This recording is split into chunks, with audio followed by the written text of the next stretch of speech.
Good afternoon, YouTube. Well, technically, good morning. Matt M. Roy back once again. Hope everybody's having a really good Saturday. Oh, you know what I forgot to do while we're waiting for some people to show up? Forgot to light this Yankee candle, this Yankee Christmas cookie candle. Awesome smelling candle. Really does smell like Christmas cookies, although I don't necessarily need to be eating Christmas cookies.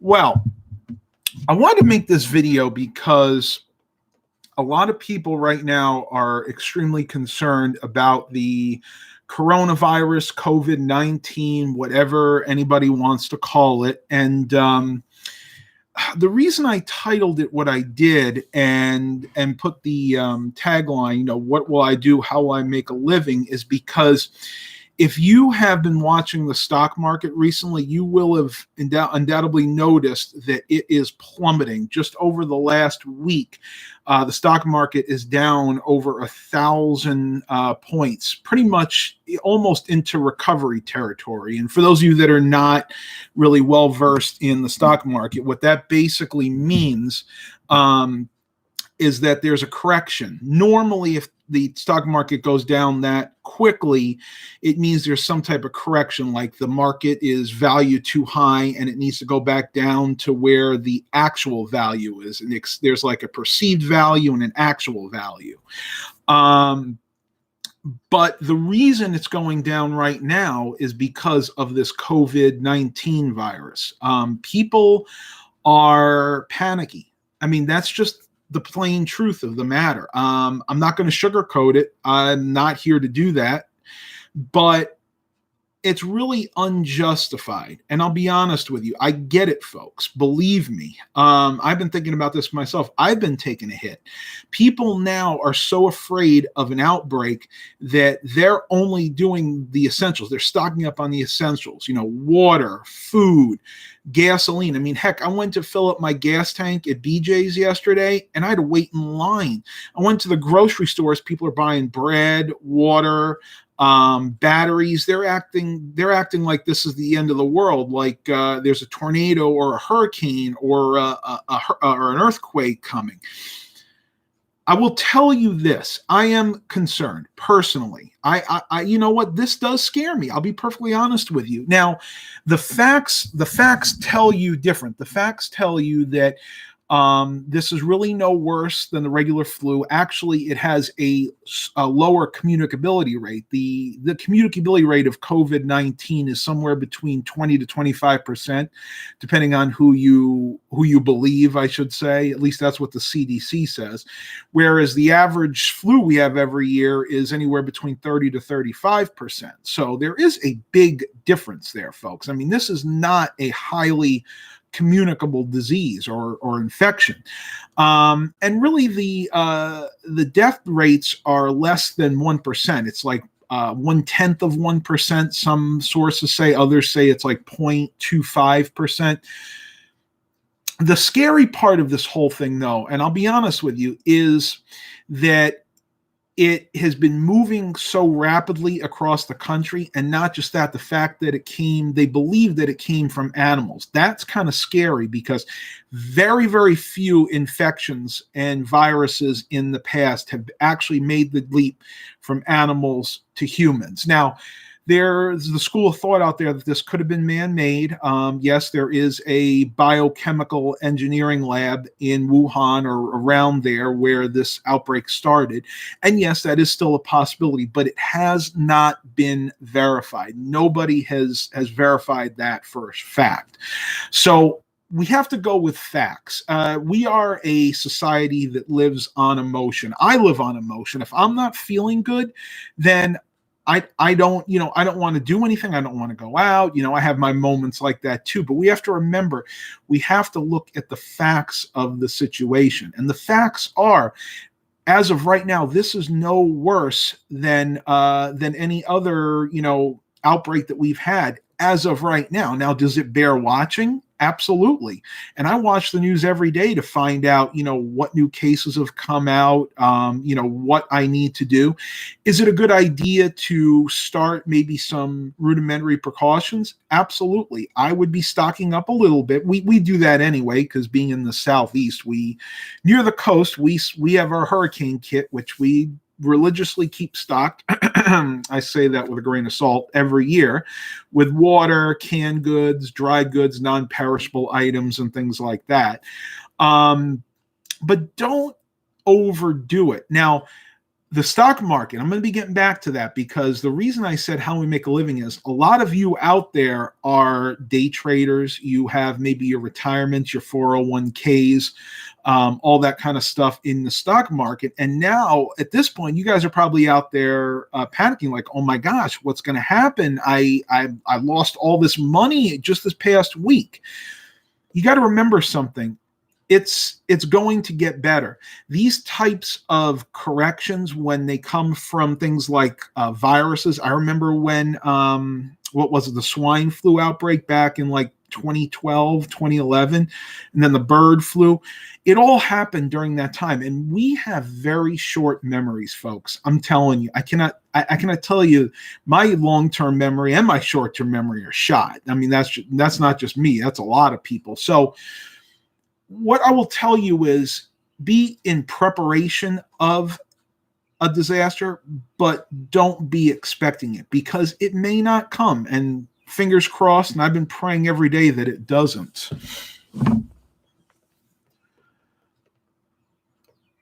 Eric's Variety Channel. I've lost a bit of money in stocks. Well, and again, this is just going to be temporary, folks. Actually, to be honest with you, this is a good time to buy. I wish I was in the position to, if I had, $3,000, $4,000, $5,000 just lying around, this is the time I would be buying stocks, because the secret is you buy low, you sell high. And during recessions, that's how people make a lot of their money. They buy these stocks when they're plummeting, and then inevitably the stock market's going to go back up, and they might make 20, 30, 40, 50% if they invest in the right things. Eric said he's going to get the generator running. Well, that's good. It's pretty cool here today. Hopefully not going to be too cool that I can't take a bike ride later. Okay, so I said I want your help. Now, I'm hopefully helping you guys and gals out there for, maybe getting rid of some of your fears about this particular issue that we're having with COVID-19. But I want to change the topic here.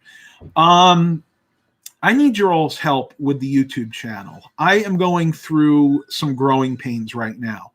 I know a lot of you guys want to see technology-related videos, and I'm going to try to do more of those in the future. But the sad reality of it is I need to try to raise some funds to be able to do that. I need to be able to buy parts, maybe buy some higher end equipment, do some benchmarking. Let me know if that's what you guys want to see from this channel. I'm not going to start a Patreon page or anything like that. I'm not going, at least not for this. I'm not going to do anything like that. But if you guys are willing to support this channel with some super chats, and maybe even just spreading the word, saying, hey, I got a friend on YouTube, Madam Roy, he has a good YouTube channel. Can you maybe watch some of his videos, like and subscribe and share, because even that will raise the ad revenue up to a point where I can take some of those YouTube earnings and use them for things that will actually benefit the channel. And that's really where I'm at right now. I don't have the resources to be able to do the more complex videos. I mean, heck, I have an idea of maybe even start to do things like Auto Auction Rebuilds does, and We Hustle Daily, where I go to the auctions and I buy and flip cars. I mean, how many of you guys would like to see me do that? I'm not a car expert by any stretch of the imagination, but I know enough to be able to pick out a good vehicle and do basic repairs and then be able to sell it on and hopefully make a little bit of a profit. So I want to know, and you don't have to say it live right here, although that would be beneficial. You can send me a message later on. Whatever you want me to do in the future, I will try to accommodate that. But at the same time, all this takes money. Money makes the world go round. And no, I'm not a greedy person. There are people that'll say, "Oh, Matt, you're just trying to solicit funds for your own personal use." No, it's far from the truth. The truth of the matter is, I want to grow this channel. I've been trying for many, many years now. And, I probably haven't always done the best for the channel. There have been times that I've had issues up here to where I really couldn't give my audience my full mental acuity. But now I am on the mend. So I think this is going to be a great time for those of you out there that really like my content to show me that. And again, not going to start a Patreon page. I'm not going to do like a GoFundMe because I don't want huge donations or anything like that. But let me know what you are willing to give to the channel. And it doesn't even have to be a monetary donation. I'd like to get some really good ideas. And you guys are out there are great. You guys and girls are great out there. I've gotten some really good feedback from my YouTube audience over the years. But other than the few things I've suggested, I'm kind of running out of ideas. And just to give you a heads up, I still will be doing a lot of fitness and health related videos because that is something that is still front and foremost in my life right now. It is a big part of my life. That's going to be a big part of my life for the foreseeable future. So if that's something you really want to see, then let me know. So I see that Chip Belay says, "I would love to see you flip cars from auctions." It's something that I have given serious consideration to because at this point, I don't know if I'm going to be going back up to New York or not to work that job. Most of you guys probably know that I worked about a month and a half up in Afton and New York and Green, New York at the 5 and 10 discount groceries.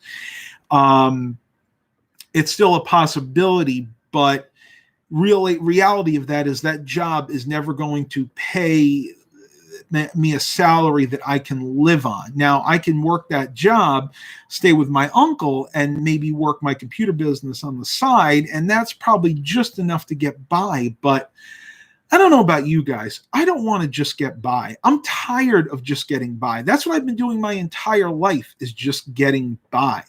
I am ready to thrive. This is a time, I'm 36 years old. I'm trying to make it out there. And maybe if I can find a niche in the market that's not being serviced and service that, I might be able to do it and bring you guys and gals along with me. I mean, it's just, you got to remember, we live in a capitalist society. We live in the greatest country in the world. The United States is capitalists in almost every sense of the word. We have freedom to make it and do pretty much whatever we want. Now, do we make mistakes along the way? Absolutely. I've made more than my share of mistakes in my lifetime. But I've also learned from those mistakes. And a perfect example is, my fitness, like my health. For many, many years, ever since I was a kid, I ate like garbage. I was a human garbage pail. I can remember times when I would go to parties when I was young. I would think nothing of downing 10 cans or 15 cans of Coke or Pepsi. I would go to the buffet table and gorge myself on anything and everything. My personal favorite back then was meatballs of any kind. And back then I didn't really know any better. And that's another thing. When we're young is when we learn all of our habits, good and bad. And I'll be perfectly honest with you, I learned some bad habits from my parents. And if my mom was here, she'd be the first one to admit it because, my dad always ate a lot. There's always a lot of food around the house. So there was an endless supply of food. I mean, it just, whenever and of course, being from a European background, my dad being French, my mom being of a Scandinavian and more specifically Norwegian descent, we were always meat and potatoes. So I remember for dinner, We'd have a lot of things like pot roasts with potatoes and vegetables. We might have meatloaf a lot. So it was a lot of red meat and a lot of starches. And of course, a lot of the times we had the vegetables. The vegetables were corn, peas, Brussels sprouts, all the very high starch vegetables, all the stuff that puts weight on. Now, back then, my dad could handle that because he was a mechanic. He worked hard all day long. I wouldn't be surprised if he got 25, 30,000 steps just working as a mechanic. So he was able to work that off. But being that I was a kid in school, I didn't know any better. And I can't really fault mom for it because she didn't either. You know, nobody else in my family had that problem with weight. I was the first one. And I'll be perfectly honest with you, it was overeating in the truest sense of the word. So I don't know where I want to go with this, because I think a lot of you out there need to hear this, because I think a lot of you are probably struggling with the same things that I did as a kid. Overeating is one of the biggest dangers to our society right now. You know, we call obesity, you know, and it's not just overeating in general. It's overeating a lot of the wrong things. Because believe it or not, if you are healthy, if you're energetic, if you get a good amount of exercise, you can technically overeat and still be physically healthy. And that's because you're eating the right things. The problem is our society, we are ingrained into eating those bad foods. So we're talking about the highly processed, highly sugarized, highly salted, fast foods, because they're cheap and easy to get. And at the end of the day, those are the foods that are packing on the pounds. So best thing I can tell you is be smart about your diet. Aldi is a great tool. For those of you out there that don't make a lot of money, that maybe think your only option is to go out to these fast food restaurants and eat off the dollar menu, you don't have to, folks. Believe me, Aldi, you can actually go into their produce section, pick out whatever produce is on sale that week, fruits or vegetables, and you can make a healthy, delicious, nutritious meal at home for less than you would go eating out at the dollar menu at McDonald's. You could do it, folks. And you know what? That would be a great idea. Matter of fact, I think we're going to go ahead and do that. I am going to be doing a video where I show you how easy it is to make homemade, delicious, nutritious foods on a budget. And I will show you and prove to you that that can and does happen. Herc goes, I'm trying to find a way to get a second extension cord from my generator into the camper so I can run a second heater. Definitely need a high amperage cord there. Don't do like I've done in the past and try to get away with one of the ones you get from Dollar Tree and just bend back the grounding plug. It won't work. I've burned plenty of extension cords up that way. Joe's Mark, I learned bad habits from friends, especially when I was partying at JB's. Peer pressure, that's another one. That's a big thing out there. And yeah, I get it. I mean, we all want to be included. We all want to be liked. And a lot of that is, you know, doing what everybody else does. And partying is kind of a way of life. I didn't do a lot of it when I was young because I was kind of an introvert. But when I did go to parties, I pigged out, folks. And a lot of that is because of my social anxiety. Now, a lot of people probably go out there and drink. That's not good for you either. But believe it or not, you could damage your liver just as easily by eating high-fat foods as you would drinking alcohol. Yeah, I think that would be a fantastic video idea. That is definitely something I am going to do. See, you guys are helping me out already. I need a springboard to bounce ideas off of, and that's what my audience, that's what you guys help me do. Now, you may not even have to say what it is. I might just be able to go back and forth with you guys and kind of think these ideas up in my head. Chipotle goes, you deserve to thrive. You can do it, Matt. You're talented and smart. The world is your oyster. Very well said, my friend. And it's not just me. I want everybody out there to thrive. And do I have missteps? Do I backslide?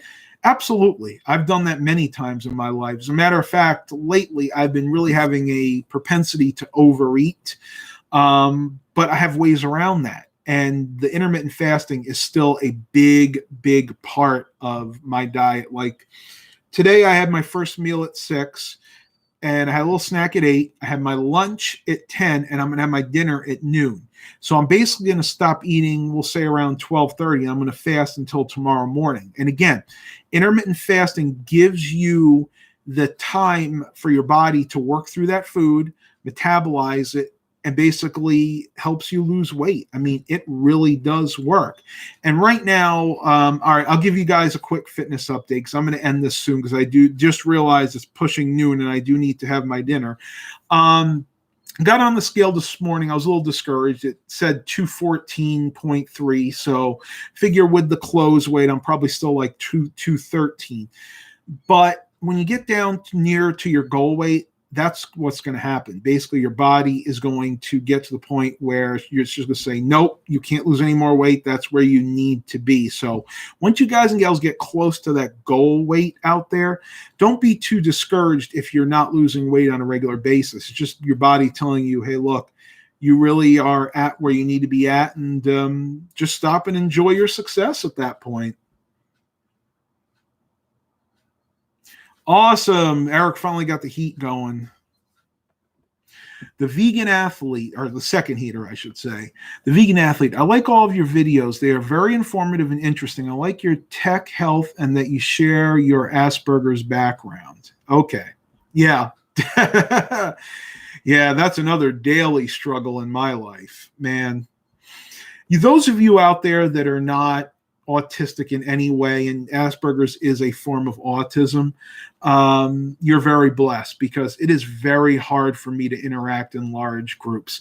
I am much better interacting one-on-one or maybe with 2 other people, but teamwork or working in groups, I just couldn't do it because my anxiety would get a hold of me. My Asperger's makes me want to kind of control the situation. That's why some people say I have diarrhea of the mouth, and yeah, I kind of do, but that all goes into the Asperger's syndrome. Eric goes, it's like 33 degrees today. I got to check and see what it is here. It's cool. It's cool, but it's not cold. What are we? 43. Okay, so we're about 10 degrees warmer. That's pretty typical. Yeah, it's pretty typical, actually. Vegan athlete, you will help a lot of people on the spectrum. You're a great example. Keep doing what you are doing.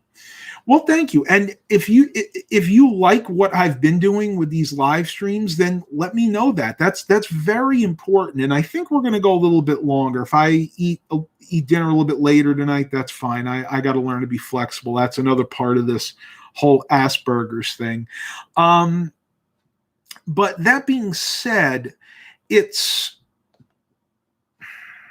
how do I want to put this? It's hard to explain to people, again, that aren't autistic, what it's like to be any form of autistic. So Asperger's, what have you. It's just very different. It's a very different way of thinking, too. Eric goes, and I sent you a Facebook message from my only functioning account. I don't know if I got it yet, Eric. I'll check later. I know that I haven't.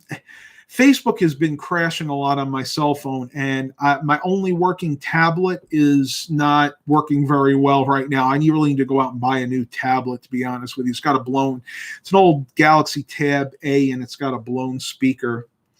Mark Covington is here. We're talking about a little bit of everything, but mainly how I can help you and how you can help me. How about that? Oh, Bill.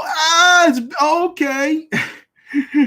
I was wondering who Bill McNeil was. Okay, so that's you, Eric. I got it.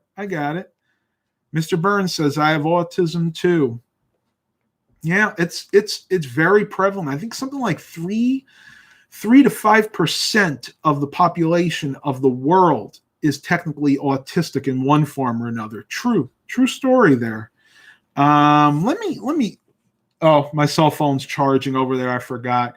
It's another thing, folks. For those of you that have the Samsung Galaxy S9, S8s, I'm not sure about the S10s, but I know for sure the S8 and the S9 just got the latest quarterly update, firmware update. If you can at all prevent your phone from doing it, do it, because I just installed it and I now have terrible battery life all of a sudden. My battery life is about half of what it was, so I don't know what the heck's going on there. Chiplav, ADHD, which is low on the autism scale. My nephew has Asperger's. Okay, well, I actually have both, believe it or not. Well, I knew I had Asperger's. The ADHD was a recent diagnosis in my case, but yeah, it's not fun. And a lot of times Asperger's and ADHD kind of go hand in hand. Do you, Andrew Drafillo, do you like classic Blues Clues or the modern Blues Clues? You know, to be honest with you, that wasn't my childhood. I'm a little bit older than that. I actually grew up with, let's see, Nickelodeon, You Can't Do That on Television, Eureka's Castle. We had, then we had like Doug, and what was the other one that was, Clarissa Explains It All, one of my favorite shows as a kid. I know, right? Why would I like a show like that? I just really found it amusing. I was actually really upset when they canceled that and went to Sabrina the Teenage Witch. There's a reason that they did that, and it had to do with the fact that Melissa Joan Hart's mother apparently owned the rights to that. She actually wrote the original books, so she wanted her daughter to star in it, and that's kind of why they canceled Clarissa Explains It All and went to that. But I'll be honest with you, I enjoyed Clarissa Explains It All way more than I did Sabrina the Teenage Witch. I just thought it was really, really a shame that they had to do that. Doug Funny, yep, lives in Bluffington. They eat beet burgers, everything with beets.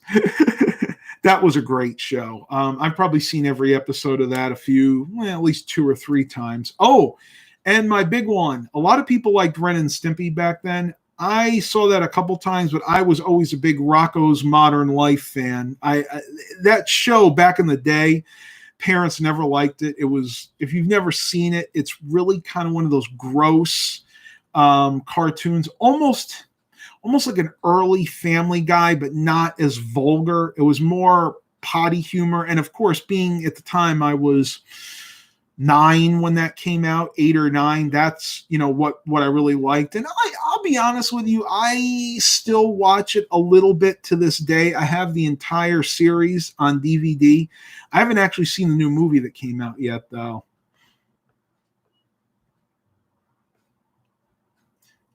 I heard about that, that they might make a reboot of Clarissa Explains It All. That'll be interesting. I'll definitely be watching that. Angry Beavers, again, at the time, that was when I was kind of transitioning from middle school to high school, and I really wasn't watching Nickelodeon as much. I've seen a few episodes of it, but right around that time is when, I really wasn't watching a lot of TV, to be perfectly honest. And what I was watching was, like mainstream TV. That was when my tastes kind of changed. I don't, Mark asked this, by the way, I don't regularly use floppy disks. The only computer I have right now that actually uses them is my Windows 2000 HP system, and it's easier to use a flash drive nowadays, so I pretty much just do that. But it's a good question. If I ever need to use floppy disks, I got tons of them lying around, 3.5 inch. Very few 5.25 inch ones, though. I'm always on the lookout for those. How's my father doing? He's doing all right. Yeah, he's back to work. So, I mean, that tells you it all right there, folks. I mean, it's amazing. He had a really quick recovery. He's not fully recovered. It takes about 6 months to fully recover from a shoulder surgery, but he's doing very, very well. Okay, so we're going to end it in just a minute. But before I do, I'm going to let you guys know this is going to be like a top tip. A really good lunch that I've been making pretty much on a daily basis now, lunch/dinner that will help you keep the weight off. I've been doing what we call a chicken salad, not like what you would think. It's a salad with diced up, or in my case, I use a food processor because I like my chicken really fine, marinated chicken that I marinate in balsamic vinaigrette and garlic herb dressing. What I do is I put that over the Italian salad mix, which has the romaine and the radicchio lettuce. And I put a little bit of cheese, some tomato, cut up tomato on it. And then I use the Ken's Asian sesame dressing.